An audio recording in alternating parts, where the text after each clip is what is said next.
So welcome back, everybody, to another episode of Talking Country with Brad and Chancey. Here we are setting up for another week. We're excited to be back with you guys to talk about a little more about agriculture and wildlife and all that encircles, which is a lot. Yeah, good morning, Brad. Good morning, everyone. Glad to be back.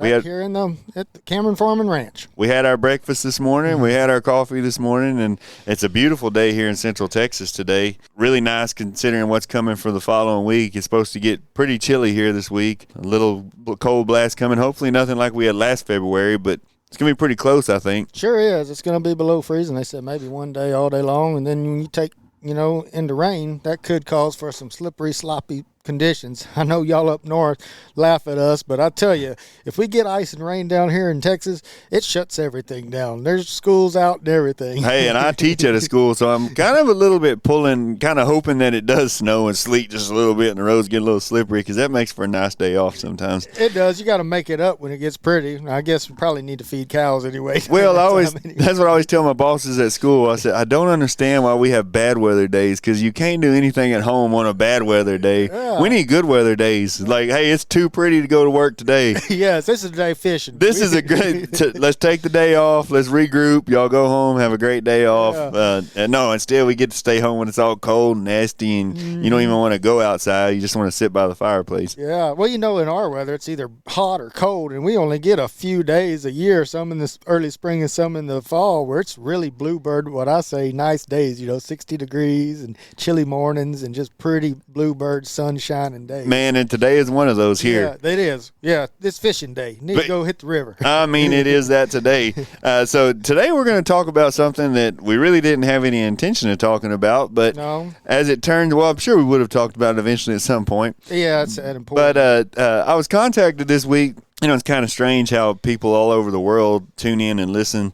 There's a lady named Eve Bishop who grew up in the Hamptons and has since moved to California, and she messaged me on Facebook. That's how she got in touch with me, Facebook Messenger. And she said she's working on a series because I guess she said growing up in the Hamptons that's really changing there due to a lot of people moving there. Of course, you always hear of a lot of wealthy people like up in the Northeast up there going to the Hamptons, I guess. It's, nice place to visit. It's out on Long Island, ain't it?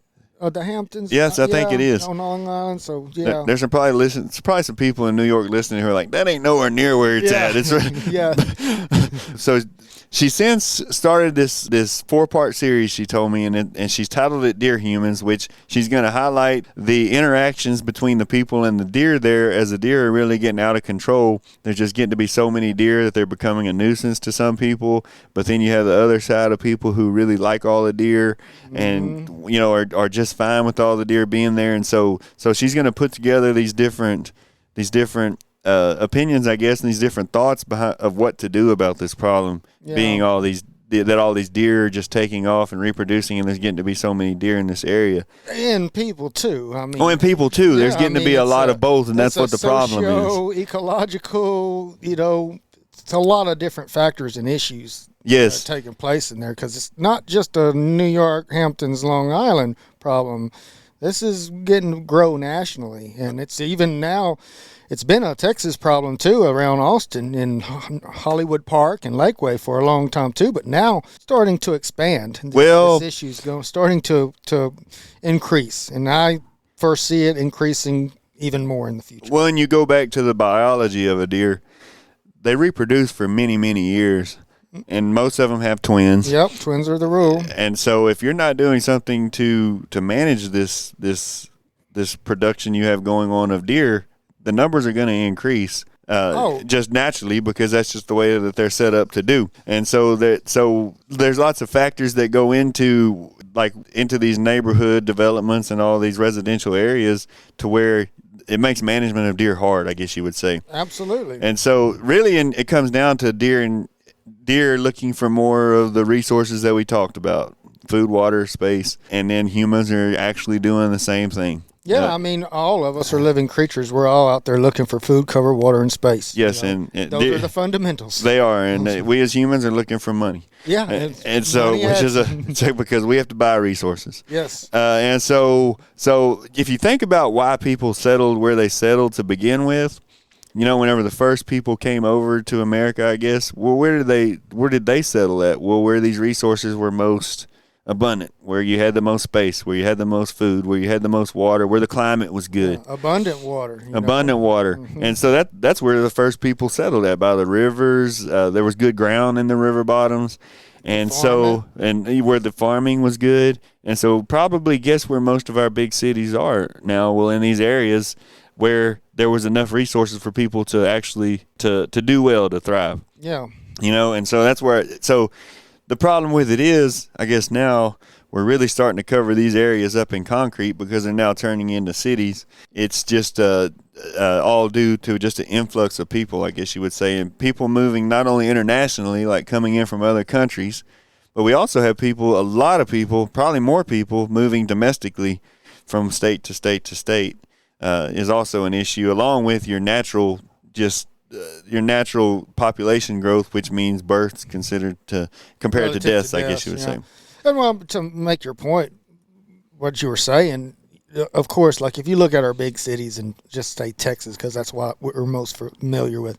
I mean, Dallas, Fort Worth, you had the Brazos nearby the upper parts, and then also the Trinity River, a water source. You could navigate it, you could fish it, you could drink out of it. Well, they used to have barges that went up and down the Brazos. Waco's, Brazos River. Austin, what is it? Colorado River. Most of your cities. Houston, it has nearby the Brazos River dumps in, but it's also got a port there. That's right. So, fishing and industry and good farmland, all these different things. So a lot of these big cities initially, formed. I mean, I don't know the history. I didn't look back, but wasn't like Austin called Waterloo way back when? I wonder why. Well, there's a Waterloo gin outside of Taylor, cotton gin. Interesting. Yes, there sure is. So I wonder why, but most all, even back to prehistoric times, it was tied to water. Like San Marcos, where I went to school, they had the Aquarina Springs, and they believe that was one of the longest populations of people still in existence from the very, very primitive times, say 10,000 years ago, people were there, all the way to now, people are still living there. Well, big part of that was probably that spring. Well, we knew that area was growing, but I didn't know it has been growing for that long. Yeah, it sure has. There was people prehistoric. I think they found some they've dated some of that stuff, and I remember last time I was there. It's one of the oldest places around. At least in Texas for sure. People have been living there that long. Isn't that something? Because that spring, it all started with that spring. Probably, it was water year round forever. And that water attracted wildlife. Sure, it did, and so there was something to eat. Yeah, and hunt and stuff like that. And good cover. Yes, but since then, I mean, nowadays it seems like we've taken those areas, and those areas are what I call impervious cover now. They've been put on shingles or rooftops and concrete washes out. It doesn't go back into the soil, and everything. And then you just build, and a lot of people move out of those areas and go into the suburbs, the suburbs of those areas. And I think that's a lot of what Eve's dealing with as they move into these suburbs or move outside of these big cities. They impact habitats and they impact agriculture as we move into those because there's only limited resources. There's only so much space out there. Absolutely. And we've come up with an infrastructure now where you no longer have to live in a place where you could grow food. You no longer have to live in a place where you actually have water because we can transport it over the miles, and get it from place to place to place. Sure. And keep a year-round supply of food and all, being so it grows in different areas of the country at different times of the year. It's January right now. What I have for breakfast this morning? An avocado. That's exactly right. I can't grow an avocado right now. Yes, a little cold for that. Yeah, so there you. That's a perfect example. Mm-hmm. Berries and all that type of stuff is the same way. So now people are moving more, I guess, for financial reasons, I guess you would say. I think so. Especially here recently in the last, I guess, 5-10 years, moving from different states to states is probably a money thing. It probably is a money thing. Some would say maybe it's a political thing, which me and Chancey won't get into that. Mm-hmm. But it's but due to that, the South is gaining a lot of people, especially Florida, Texas, and Arizona. Has the population has really grown in those three states. Of course, we're in Texas down here, so we see it firsthand. Well, yeah, I think you said just last year in 2021, our population grew by 310,000. Yeah, 310,000 people. That's natural. That's everything. Births compared to deaths. That's domestic migration. Mm-hmm. That's people moving from other states to Texas. Yeah, but take natural births out. It's 200,000. If you think about it, that's a whole big city. Yeah. Like that's a whole big city moving to Texas. Mm-hmm. You might as well put another big city on the map somewhere. Yeah. If you take that many people and you put them together, And guess what they need? Limiting factors: food, cover, water, space. you got to have and space being the biggest problem. And water. And water. Water. And water. See, in Texas, before we had 310,000 people last year, in 2011, we had a huge drought in the state of Texas. Huge drought. I mean, water was serious. They were telling people don't water your yards. We're bad. Fires were bad. Water was a huge issue, and water will be a huge issue again. Droughts are going to come back. Droughts, every 10 years, I think, or so, it's said about. That was a bad one then in 2011. It was bad, and thank God that it started raining when it did, because I think it would have gotten really dire, and we'd have seen things happen, as far as cities competing, wars competing for water and ground storage.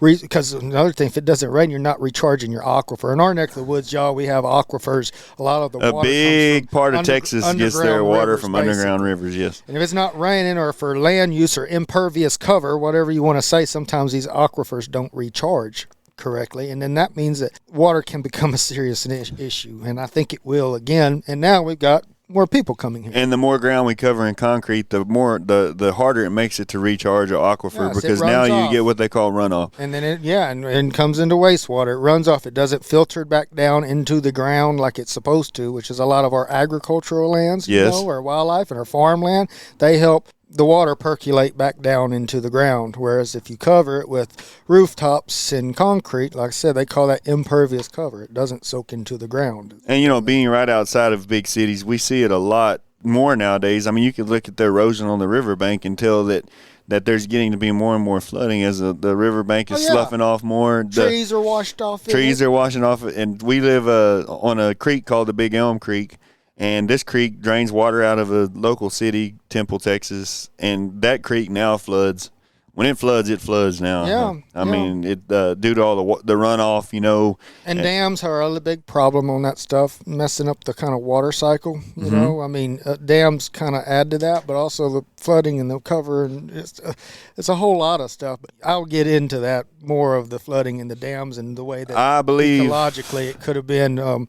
River basin management, watershed management is something I'm pretty passionate about. And there's a lot of, when you take out the natural system and the hydrology of the bottomlands, it can change a whole bunch of stuff. Well, look at, there was a gentleman come in the feed store, and I don't have any scientific evidence behind this or anything, but he was telling me how bad it is on Lake Conroe, that due to all the water coming out of, coming down there and stuff, all the development going on around Lake Conroe. Yeah. How bad flooding is way worse. How bad flooding is down there. How many of those people that we had moving into Texas actually moved here from another state? From another state, I believe it was around 170,000 of them moved from another state. Just in the year 2021, 170,000 people new to Texas from another state in the United States. And around 30 from like another country. They call it international immigration. Yeah. So around 200,000 that just moved here to Texas. 200,000 people. That's only in 1 year. Mm-hmm. And that was in 2021. Yes, and that's going up. That number each year is going more and more up as far as people moving here.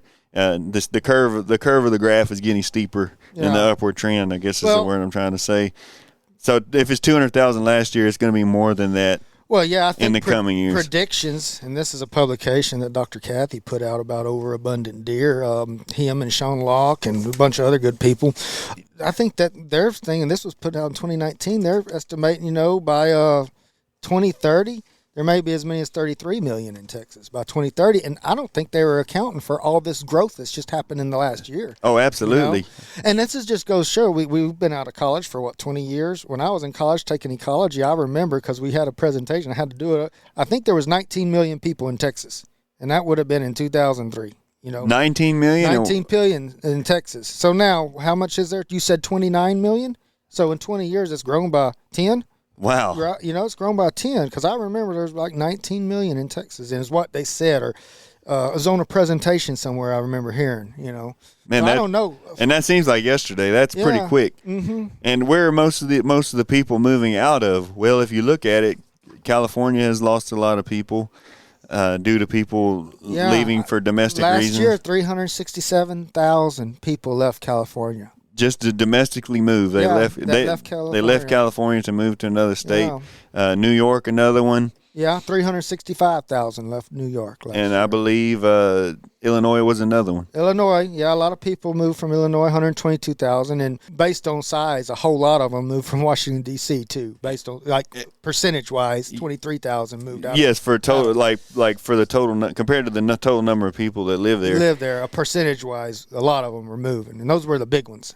If you think about it, they had a home there somewhere. Yes. That they left, and now they're going to move and build another home somewhere else. Yeah. And probably for a better life, or for a better job, or for instance, in our area here, jobs for the last 5 years, tech jobs have decided to move to Texas all of a sudden. Yes. Well, where was the old Silicon Valley? It was still in Silicon Valley, or where was all the tech jobs at? They were in California. Mm-hmm. Well, where they moved to? We've gotten Tesla here. Samsung's moved here. A lot of these Bitcoin mining things. The Bitcoin mining things, and so where are all your? Central Texas is booming. Central Texas is booming, and where are the people coming from for those jobs? Most of them are coming from the places where that's been going on for a long time, and they know a lot about that stuff. So that's because I'm interested. Those places, just take California for example, 367,000 people moved. How many people came in? Like, is there people moving into those houses? Exactly what I was. That's exactly what because that was a loss of 360. So that's a lot of houses if you think about it, a lot of apartments, a lot of homes that are coming open somewhere. Yeah. So and I'm just wondering if are people moving to California too? I wonder. I don't. No, they were those three states. They were actually losing more. Yes, I think so. Technically declining. This is all coming from the United States Census report that they put out in 2021. We'd have to go back and look at that. I don't remember. We just looked at it for the domestic migration part of it. New York again is getting a lot of international immigrants, people from other countries moving in. Sure. As is Texas. As is Florida, and I'm not sure about Arizona. I don't know if they were getting many moving in from other countries or not. But so people are coming in from everywhere into Texas, which is what we're interested in. Yes. is Texas, I guess you would say. Most of them are probably, I'd say, moving into our area, probably in the Dallas-Fort Worth, Austin, College Station, Waco area. Yeah, if y'all are familiar with Texas or have something, the geography of it, you got Dallas-Fort Worth up north, and then Austin down to the southwest of there, and Houston to the southeast of there, and then San Antonio a little further south, but not much further south than Austin. But those are connected by three giant interstates. Basically, I-35 runs from DFW to San Antonio, and then I-10 from San Antonio it runs east-west to Houston, and then I-45.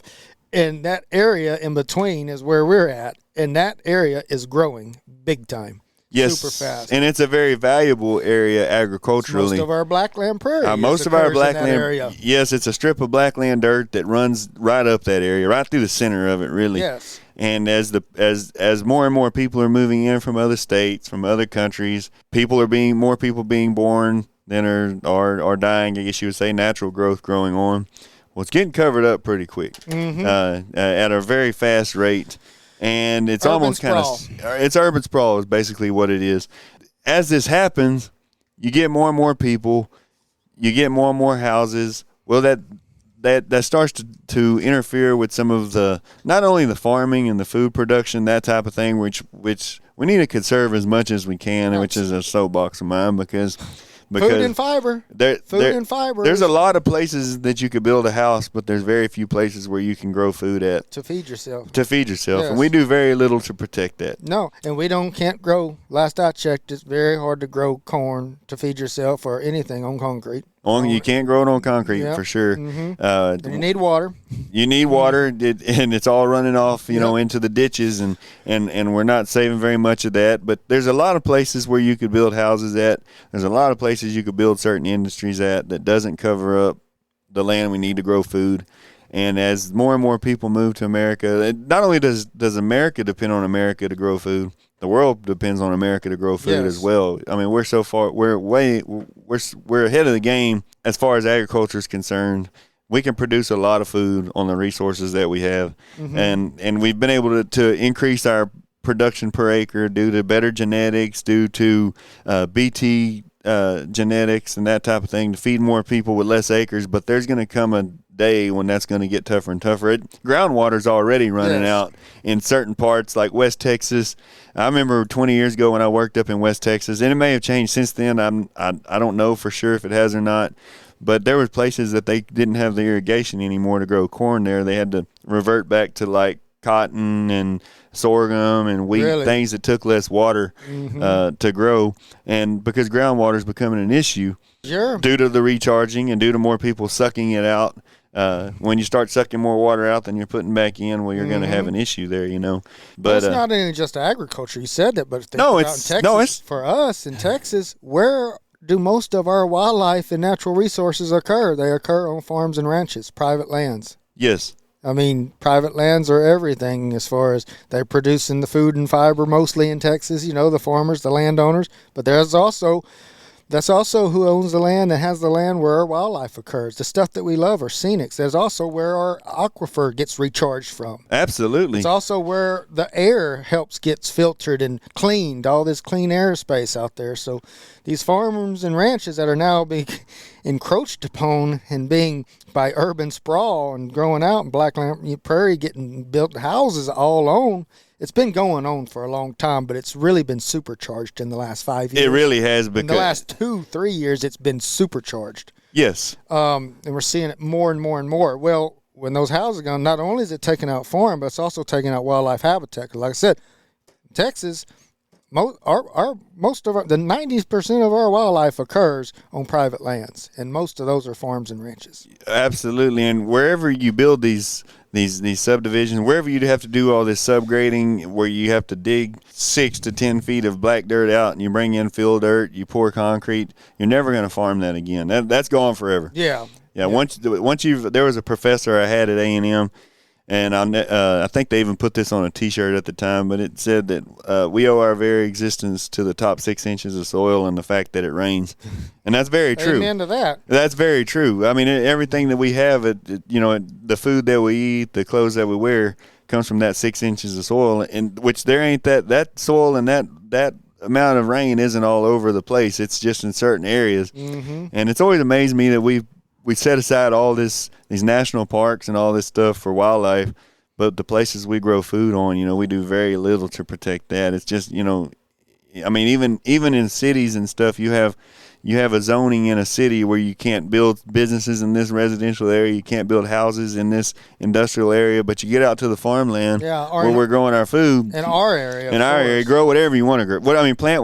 Plant whatever you want to plant, build whatever you want to build, and so who's got the most money to pay for that land? Is it the farmers? No, absolutely not. No. It goes probably commercial to residential to probably I'd even put wildlife above farming. It seems like people will pay more for a place with good honey on it than they will for a place that grows good food. But and so that's leading to land getting swallowed up by people, I guess you would say. Sure.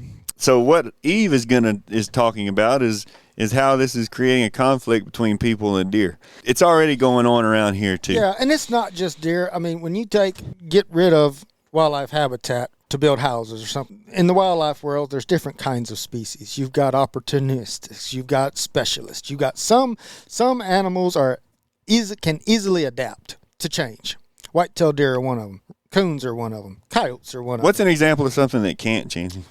Like a specialist, a blind salamander in the San Marcos, in some of them aquifers or something that only occurs in one place. And they're the ones that become our endangered species. Yes, usually. A cheetah is a good example. A cheetah is not built for brawn or for strength to fight off. Like if it makes a kill and hyenas come, or not jaguars, but leopards or lions, it can be run off of a kill real easy. It can't really defend it. It's built for speed. It's a specialist, it's speed, it's not brawn. So if basically the Thompson gazelle ever figures out a way to outrun the cheetah's doomed, it's bad shape. But other specialists, a lot of our endangered species are specialists. They're not. They couldn't adapt to what was going on. Yeah, there's not broad adapted. Black bear is a good example of not a specialist but an opportunist. They can live in urban environments. Change. Well, what is that one? Don't we have a frog that's in Central Texas that could become threatened, or what is it that? Houston toad. The Houston. Oh, Houston yeah, toad's yeah, already the toad. endangered Yeah. species. Yeah, it's already. Oh, it's already yeah. on the endangered species. It's on the endangered species, and it's a specialist. It is. It occurs in a specific soil type. A very specific soil type in a fire-maintained ecosystem. Which I'd work a lot with Texas Parks and Wildlife and trying to get landowners on board and toad have because they're just a cool critter. But it's a specialist as well. And once its habitat is gone, it can't adapt well to a new one. No, I mean, you think about a toad. If there's not habitats nearby, it's just not going to pick up and walk across I-35 and go find some new habitat if it's 5 miles away. They just don't disperse like that. Highways are a big problem for toads. It's really tough to cross. Yeah. And, so are look at a highway pastures. in front of any big rain event, and you'll see how well they are at crossing roads. Yes. So, they need what I would call that juxtaposition in proximity and corridors. Habitat fragmentation is a huge problem for the Houston toad. And so for deer, it's not a problem. Not as much. Habitat fragmentation can be a problem, Well, but it's really not. They're for deer if it's wide enough, but they're pretty adaptable. They can live in a wide range of places, even towns. They can do very well in suburban areas for lots of reasons. Think about it as these towns encroach into this habitat, the deer can adapt and maintain. Their basically habitat river bottom has been, built on or changed, but they can still survive in that urban habitat. And people love to feed deer, but they don't really love to feed Houston toads. No, yeah. So you've got that going on too. Deer are cute. They are cute, and so you have a species here that has 2 babies per year. Okay, and once they've gotten started in a neighborhood, you can't hunt there. Well, it's not so much that you can't hunt; it's just ordinances. Maybe in a town. I mean, the state law, Texas Parks and Wildlife doesn't have like a law that says you cannot hunt But I think the town you live in or the homeowners association and whatever, they probably have an ordinance that says you can't hunt. And so speaking of that, it's up in the air on who's responsible for managing these deer in these neighborhoods. So some people say Texas Parks and Wildlife is their job. The state to do it. Yeah. And then other people are like, you'll stay out of my. We need to let the hunters do it. Let the hunters. Yes. And it's good that you brought this up because this is important and it's something we need to clarify on 2 different terms. What I call regulation and management. Well, the state, Texas Parks and Wildlife, for our state, it's in charge of the regulatory. It sets the seasons and it sets the bag limits and it sets the harvest quota, and everything for white-tailed deer. And they offer publications for education and everything else but they don't they can't make you manage your land, to shoot. They'll give you a recommendation like, hey, do X and do O. But they're not going to come in there and actually mandate you to take control of the situation and make you do it. They're not, and the libertarian in me tells me, thank God that because I wouldn't want them doing anything, being told whenever you're going to do this, you're going to manage it this way, you're going to do that. So they give the guidelines based on good scientific principles, and they make the regulations of it and set the thing. But then it's left up to individual landowners, and in rural areas where you and I occur, overabundant deer aren't really a problem. Right. They can become, but usually we can come in, knock out a bunch of does, don't live in a city. We own the land. We can kill within those regulations that the state said. How many the state says to do, it's what you do. Yeah, and if you have a problem with overabundant, you can fill out for some paperwork with the state and get on Managed Lands Deer Permit, which is a habitat-based program to kill more deer, extend your season. If you have to, they'll allow you to do that. So they set the regulations, but they don't come kill them or make you kill them. They set a recommendation, but they don't. And a limit. But they don't make you have to kill that many. Absolutely. So a lot of people want to push the blame on the state when it's really not there. It's they didn't build all the houses. No, they didn't. And also they didn't make the rules for the homeowner association that says you can't hunt in town or you can't shoot a gun in town. I think that may even be a city ordinance. I know it is in I'm sure here where we live. I'm pretty sure that there's a you can't for safety, shoot. They don't want absolutely. idiot out there shooting. I wouldn't want to live in Chancey's neighborhood and see a guy with a thermal scope next to me in the middle of the night. Shooting hogs. I guess you say with me living half a acre away from him. Yeah, I mean when density of people is a lot, hunting can be an issue, especially even in small tracts of land. You got to know your backdrop, and that just goes back to hunter safety and ethics. But so these suburban areas have some serious issues with deer and also predators. In these urban areas, they don't get as much. You can get the occasional coyote and bobcat, in town, but it's not mostly really a cover issue for them, probably. Yeah, but they're occasionally there. They travel corridors and everything, but they're not really limiting that deer herd in urban areas because predation ain't a big factor. People are fertilizing. Hunting's not a big factor. Yeah, so and you actually set up forever. And they live forever. And you actually 10 years plus. You probably set up an like a habitat that was not the same, but almost equal to what those deer had before, as far as the plants people grow in their yards. Yeah, because they're fertilizing them. So you could grow plants that deer don't like.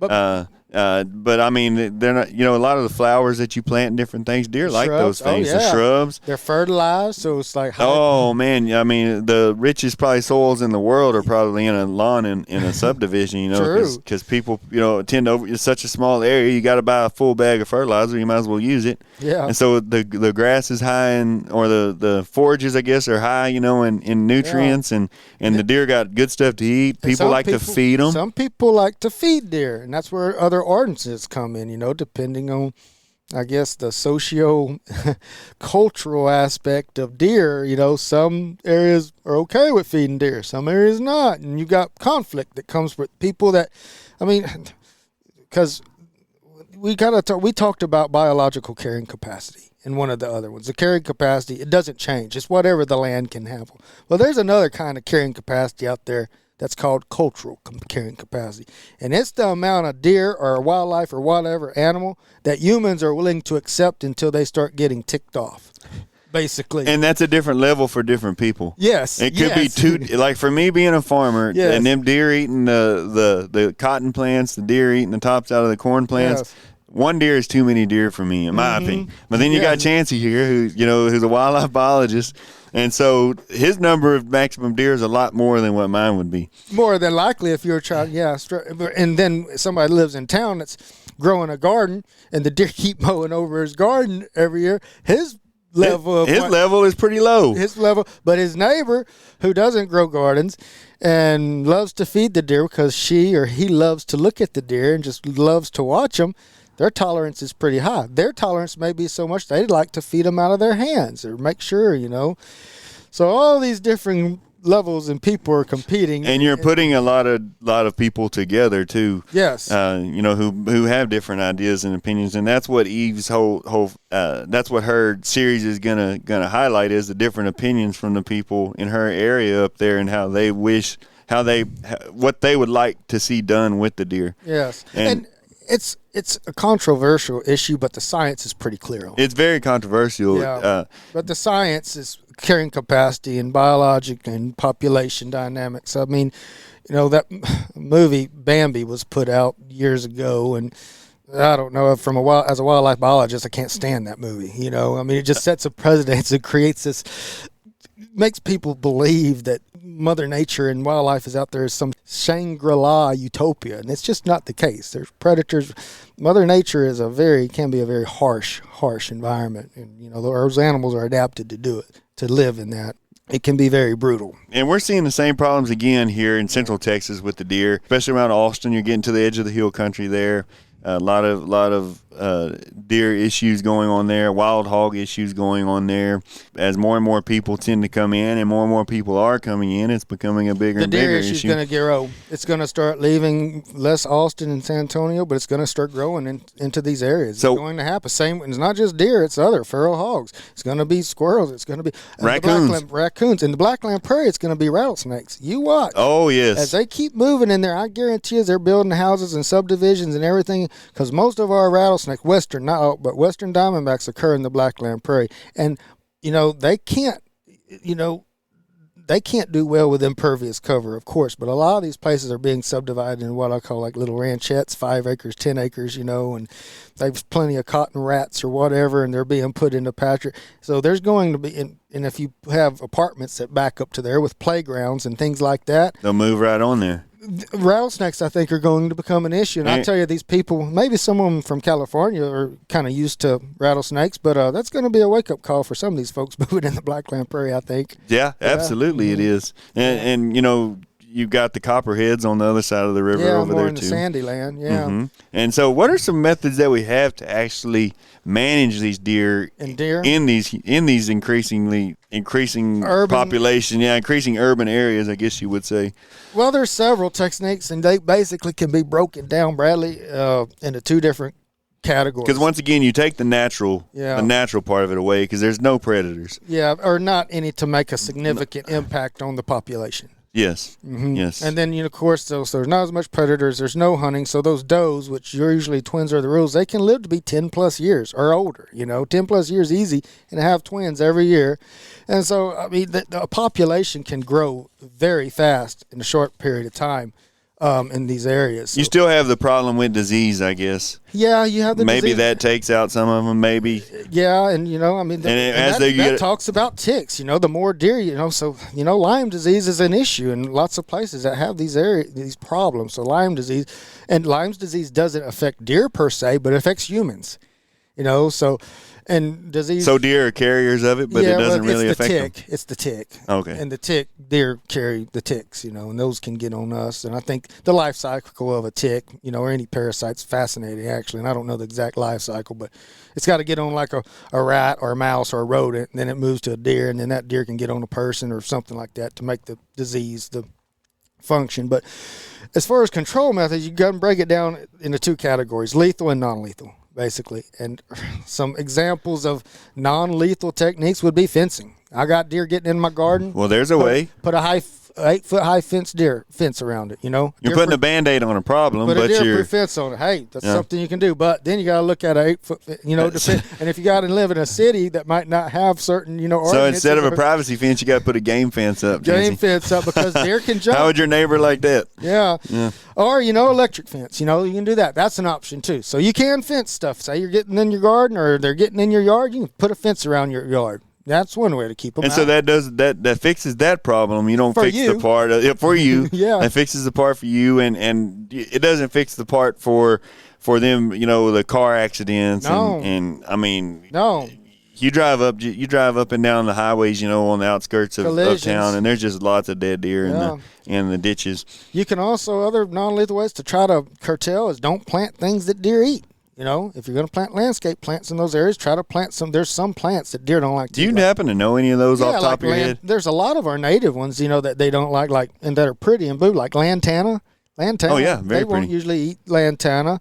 A lot of your sages, like mealy sage for sure, which makes a beautiful purple. It's a pretty little sage. They don't eat that.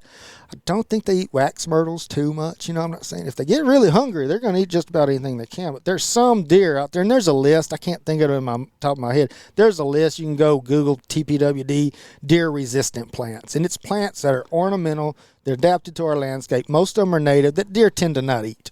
Yeah, I wonder. So that you can landscape with those. That will help keep deer out of your yard, and eating your plants. Yes, or go plant some plants that deer give your neighbor plants that deer like for Christmas or something. Yeah, well, it's people that love deer. I guess that they're probably planting deer food and just having to replace them because if there's overabundant deer, they'll kill those plants eventually if they like them. But what are some of them that they do like that you find growing in neighborhoods? Any of your little oaks, like people plant a little. Oh, with the acorns. Yeah, well, yeah, but even if they planted a young small tree, the bucks will rub on them during the right time, or if they're small enough to grow within reach, they'll eat any of those, and then.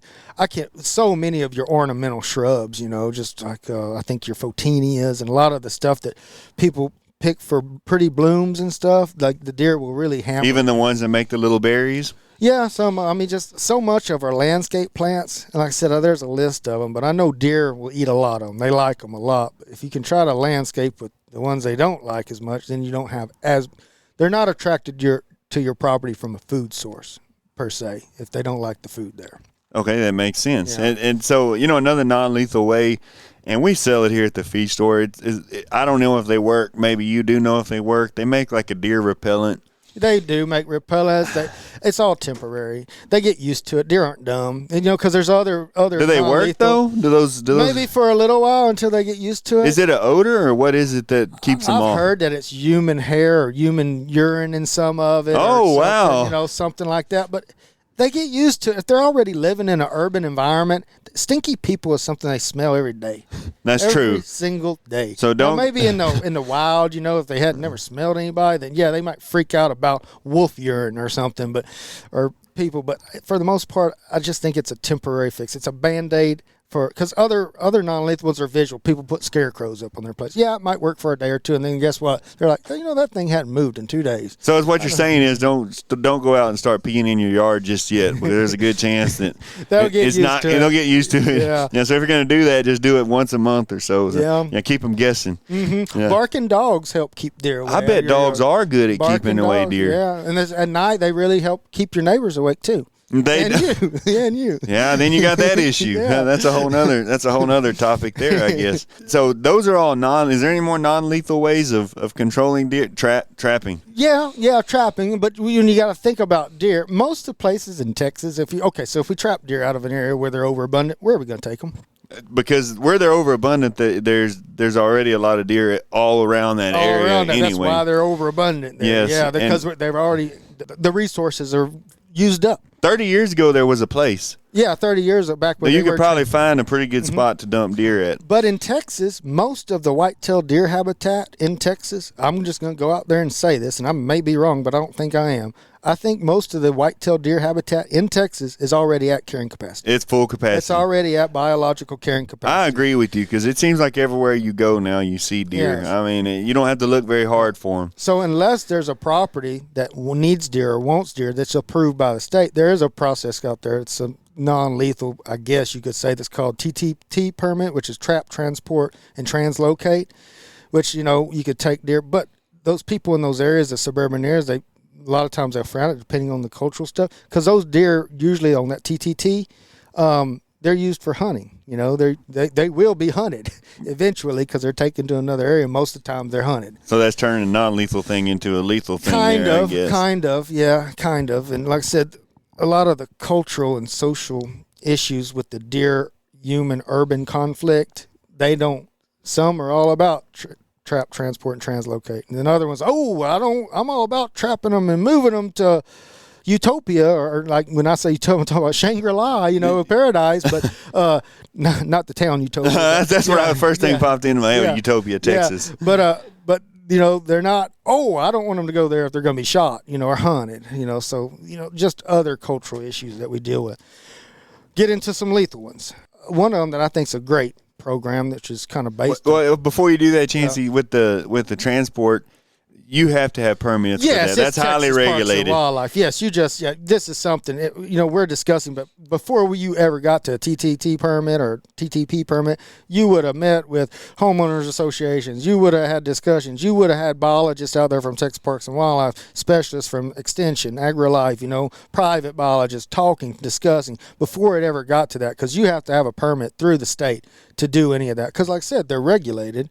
And you got to have permits to move them and do certain things because they're a game animal. Yes, to trap deer in general. Yeah, and there's got to and then you got to have the expertise to do it. I guess they send like a state trapper in there. No, there's a lot of them privates. Is there? There's some contractors that do that. Yeah, some incredible private biologists out there, private game traders. That'll go in there and they've got the drop nets and they've got everything. They do it for a long time. Know how to do it. They'll feed them for a long time, get them used to come, and then trap them. And then they can be taken to another property that permit's already been set in place. And there's all kinds of stuff. Those deer have to be tested for diseases and CWD and all kinds of things before. Chronic wasting disease, yes. Is that what that is? Yes, which that's a whole nother topic. But yes. We would, before they can be moved, and that's the trap, transport, translocate. So that's about the only non-lethal options you have. Yeah, really. It's either to build a fence, to trap and relocate. Try to scare them off. Scaring them off. Scarecrow, yeah. And like you said, but most of these things, they're temporary. They just become used to it. And it's like crows on a pecan tree with the crow guns. I mean, after they hear it so many times. Mm-hmm. They don't. It doesn't bother them Other anymore. than fences, or dogs, I mean, that can probably be more of a permanent thing, especially fences, if the deer are getting on your property and you have 5 acres, you don't want them on your property, put a high fence around it. Guess what? They won't get in there. Well, then you cut down on the acres for the deer even more, and so Yeah. now you've increased the population of the deer. And it's very expensive. Yes. And then you might have one that slips inside the fence and can't get back out. Yeah, it happens. And then you got another issue. But anyway, so that brings us to the lethal control methods, I guess. Yeah, and I guess we'll just start with hunting. So, individual hunting. If you have a hunting license in Texas, technically you can hunt a deer where it's allowed. Landowners allowed. So some of these, that's an option. Some of these municipalities or homeowners associations or this urban sprawl, they could let the hunters technically let the hunters shoot them. But the problem is like you don't particularly trust that hunter, your neighbor. You don't know what, unless you only hire a group of individuals to do it. You're hoping they're pretty up to date on their gun safety. Sure, and everything like that. So usually, yeah, it's an option, but most municipalities don't do it. Some of them do hire sharpshooters. So sharpshooters are usually professionals. They'll usually put suppressors on. They'll go out at night. I had a professor when I was in college that actually did this. He would go to like Austin and Hollywood Park, or I'm not sure exactly what areas, but he would go and do that. And, they sharpshoot them and they'll bait them and pre them. And, it's very humane. It's a very humane and quick death done. And then they take the meat and they donate it. They donate it. So that's an option. And most of the time they're hunting them out of like an elevated stand, so the trajectory of the bullet is going down towards the ground versus on the ground. It's not a lot of hazard. Most of the sharpshooters is done in an area that's selected by the town members, by the homeowner association. Okay, down at the park, we're going to trap them here, or we're going to bait them here. And then at night, then we're going to shoot them here. That's kind of the way the it's all based on the general layout of the urban area. And then another one that I think is probably really good and probably the best, in my opinion, now that's all it is opinion, is another program that the state has. It's called the Trap, Transport, and Process. And those animals can be trapped. Same thing with a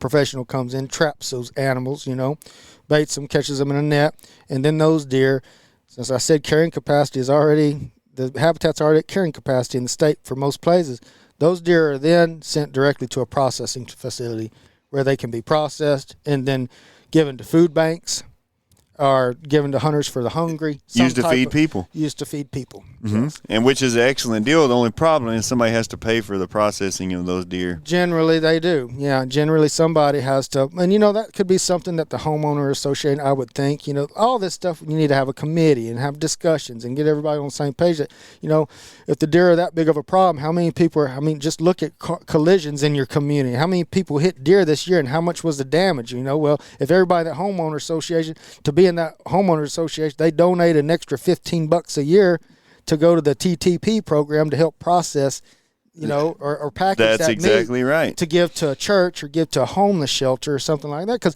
the deer are good to eat and they're super great for you to eat. It's very, lean, a lean meat. It's good for you. Your body does well, and I love them. I eat more deer than I do beef. Very healthy. Very healthy. Very good. Yes, and it'd be a waste, to not do something. Well, it's number one, it's a waste of game. You can't do it legally. Texas regulates you can't shoot a deer and just leave it. Drag it off in the sticks. Yeah, wanting waste of game. So that trap, transport, process is a good program that Texas has for some of these areas that are experiencing urban deer problems to deal with the situation. And it probably all goes back to the. I'm sure a lot of this money for these programs and stuff all goes back to the taxes and stuff that are paid on top of ammunition and all the. Oh, yeah, a lot of the Pittman-Robertson. They're the ones, the Pittman-Robertson Acts and a lot of that stuff is hiring biologists and helping with publications and education, kind of like we talked about on our first or second episode. Sure, like you build your license purchases sales. And all that kind of stuff is going into to helping to manage these deer in this way and do all that they can do in order to keep the numbers where they need to be. Because within urban situations, it gets a little tricky. Like I said, out here where we live, Brad, we can manage our deer herd. You don't have to worry about calling Mr. Slavic or something if you want to shoot 3 does on your or 2 does, on your property in a buck. You don't have which you're licensed for. You're licensed for, yeah. Yes. And that, yes, it's not an issue. And most of the time you do that, you can keep your deer numbers within the carrying capacity. It's not an issue. It's hard. It's still hard. Still hard. I mean, even with all the different management practices that you have available to you out there, the numbers are still growing. Oh, yeah. They really are. I mean, the number of deer is still growing. So imagine that setting in even a better environment because you got the artificial carrying capacity of no predation, no hunting. Yes, something has to be done there. Yeah, whatever side that you're on, as far as some people love the deer and don't want to see any of them killed, and some people hate the deer, whatever side that are, there was one common ground, and both of you can agree that there's too many deer. Yeah, you have to manage them for the good of the people and the good of the deer. Yes, it's like what we keep going back. Strike a balance between the needs of those species and the needs of those wildlife species and the needs of people. Sure. Strike that balance. That's where, that. And as urban sprawl continues and more people move, this human-wildlife conflict is just starting, I believe, in my opinion. It's going to get worse. It's a competition for space. Yeah, limited resources. It's a competition for resources is what it is. Mm-hmm. And they're adaptable. If they weren't adaptable, if they were selective, they probably would go extinct in those areas. Sure. But coons, deer, they can adapt. They can adapt and live in a lot of those environments. And as we're learning this, even biologists are learning too about urban abilities of these animals and how they can adapt and learn to live in different environments, and actually thrive in some of them. Absolutely. Thrive in them. I don't want to die either, but I know I have to in order to make a place for my kids to live. Yeah. We can't live on forever. I mean, and with wildlife, it's twice as bad because they reproduce so much more and for so much longer. The old have to die to make room for the or have to move off or something has to happen. But like you mentioned before, maybe some of the bucks do disperse and go somewhere else possibly, but those doe are there forever probably. Yeah, well, and like I said, I don't want to just reach this back to my colleagues at A&M and Texas Parks and Wildlife. That publication that they put out, they just gave an example of a graph. So like you said, there's no thing. So if you take an example, would be a deer population starting with 10 bucks and 10 does and project it for 10 years. So you're just starting with 20 deer, in a 1-to-1 buck-doe ratio. Okay, this is 20 deer we're starting with. And assuming a 50% fawn crop and a 50% fawn mortality. So half of them die, half of them live, at born. Given none to leave and none come in the population, none leave the population. That's the population you're starting with. Yeah, because theoretically, even though the males might leave, we got males coming in too. So. Mm-hmm. And so, it would be like an urban environment, basically is where predation is little. That population can grow to 769 just in 10 years. Oh, my. I was starting with 20? Yeah, starting with 20.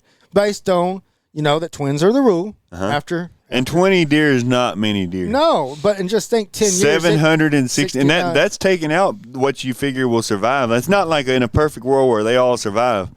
Yeah, that's taking 50% of the new birth. Yeah, surviving. But that's saying they can live because in an urban environment they live longer.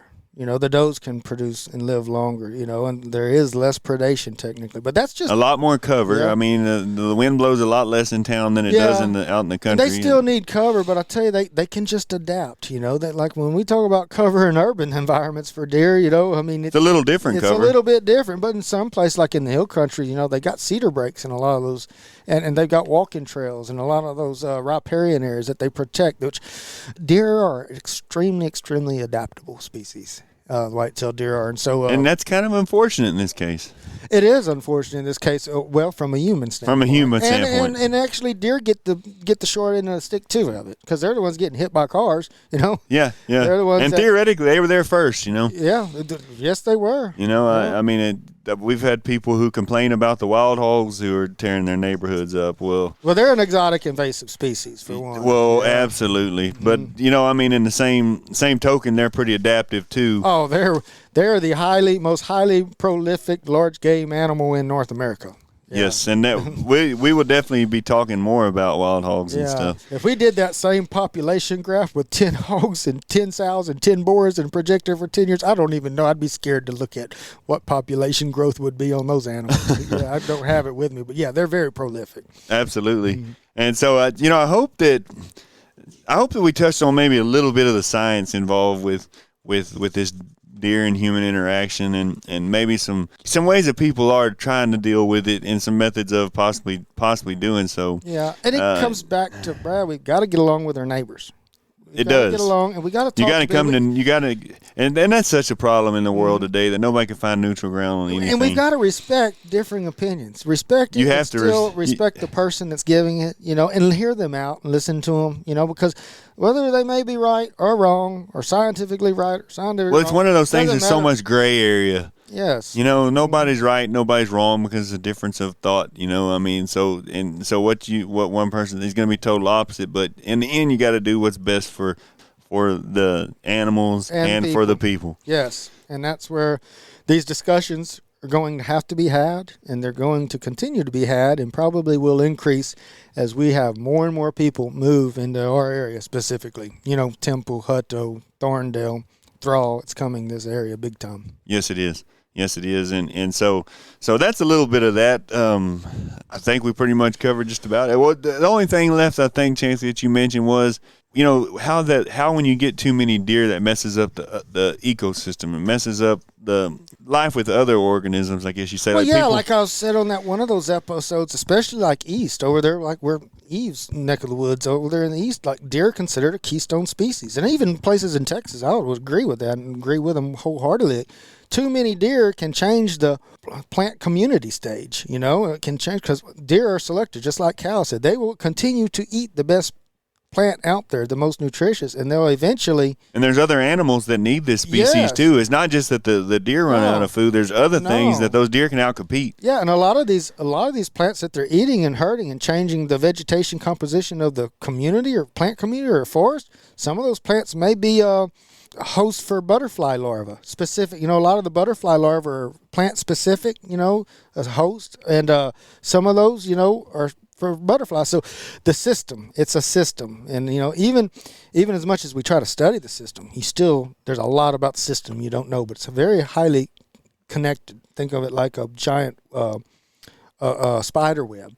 That spider web basically kind of has main strands that hold it together. Yes, you bust one of those, it throws the whole thing off. Those would be like your limiting factors. Mm-hmm. Take out one of those, that's one of them. But then you got the main strands, kind of like what they call a keystone block, like when buildings, like if you're an engineer or build stuff, what a keystone stone is, it holds everything together. That's why they're called a keystone species. Some of those bands on a spider web would be a keystone species. And then all the little bitty intricacies are all of the little small species and how they fit in there together. It's kind of how I look at it, the ecosystem type level. So if you manage these deer numbers, you'd be surprised at the other things you start to see that come back. Yes, because like I said, they're considered a keystone species. So in a forest landscape, the forest is the trees. I mean, basically, if trees are changing the composition of the forest and what's there now, and when those trees are died, what's here at ground level, if the deer are altering that, well, what's going to be the future forest? So that's what you got to look at, and that's what those forest managers are looking at out east, and that's why they're considered a keystone species. And I think they're keystone species in areas of Texas as well. Same thing can happen here as well, especially when they become overabundant. Sure. And so I guess that kind of is that in a nutshell, I guess. Yeah, like I said, it's a topic that it's very important. It's going to get even more important as the years go by and more urban sprawl continues to happen, not just in Texas, but everywhere. It's going to be an issue. And like I said, it's an issue that we need to use the best science and listen to the scientists, and we also need to listen to and respect one another as well. Absolutely. And like I said, the goal is the application of ecological knowledge to wildlife species and their plant and animal counterparts in a manner which strikes a balance between the needs of those species and the needs of people. That's where we've got to come together and meet. Yes, that's universal. Universal. There's not a place you could go to where that doesn't apply. No. Yep. And so that's it, kind of in a nutshell, guys. And again, I've heard Eve's first episode. She's put it out there on her website. It's evebishop.net. And you can go and listen to her first episode, and she's got more parts to her series coming out. But I appreciate her reaching out, giving us this idea, I guess you would say. And so hopefully everybody got something out of that. But again, I guess that's it for this week. Hope everybody has a wonderful day and a wonderful weekend. What's left. And I guess me and Chancey will be talking to y'all again next week sometimes. All righty. Well, enjoyed it, Brad. Every one of y'all. Until next time, take care. Y'all have a good week, and we'll talk to you later.